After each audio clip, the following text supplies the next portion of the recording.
Cette leçon, nous allons résoudre l'exercice sur l'espace des polynômes réels munis de la norme A. Nous prouverons la continuité de G1, calculerons sa norme, puis montrerons que G2 n'est pas continu. Rappelons les définitions. Soit P de x égale la somme pour i de 0 à dig P de a x puissance i. La norme 1 de P est la somme des valeurs absolues des coefficients. Partie 1. Considérons G1 de E vers les réels, défini par G1 de P égale l'intégrale de 0 à 1 de P de x dx. Nous voulons montrer que G1 est continu et calculer sa norme. On commence par la valeur absolue de l'intégrale. On applique l'inégalité triangulaire et on obtient la borne suivante. Ensuite, on écrit P comme somme des coefficients a-i fois x puissance i. On majore Px par la somme des a-x puissance i. Les intégrales de x puissance i sur 0,1 valent 1 sur i plus 1. Donc on obtient une majoration par la norme 1. On en déduit que pour tout P, la valeur absolue de G1 de P est bornée par la norme 1 de P.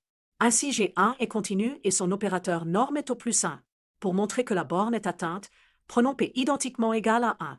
Alors la norme 1 de P vaut 1 et G1 de P vaut 1, d'où la norme opérateur vaut 1. Pour intuition, regardons un exemple visuel. Prenons P de x égale x carré moins x plus 1. Voici sa courbe et l'aire intégrée de 0 à 1. Partie 2. Considérons G2 de E vers les réels définis par G2 de P égale la dérivée de P évaluée en 1, c'est-à-dire P' de 1. Nous allons montrer que G2 n'est pas continu. Si on écrit P comme somme a-x puissance i, alors la dérivée s'écrit la somme pour i de 1 à dig P de i a-x puissance i moins 1, et en 1 on obtient G2 de P égale somme i a-i. On tente de majorer la valeur absolue de G2 par une constante c fois la norme 1. On a G2 de P moins ou égal à la somme i a-i. Mais les coefficients y peuvent devenir arbitrairement grands lorsque le degré augmente.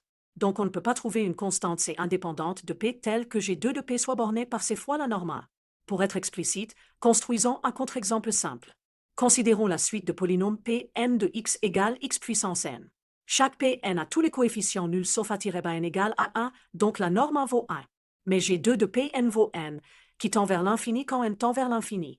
Cela montre que G2 n'est pas continu. Numériquement, pour P10, G2 vaut 10 alors que la norme reste 1. On voit que la valeur de G2 augmente sans borne. Conclusion, Ga est continu et sa norme opérateur vaut 1.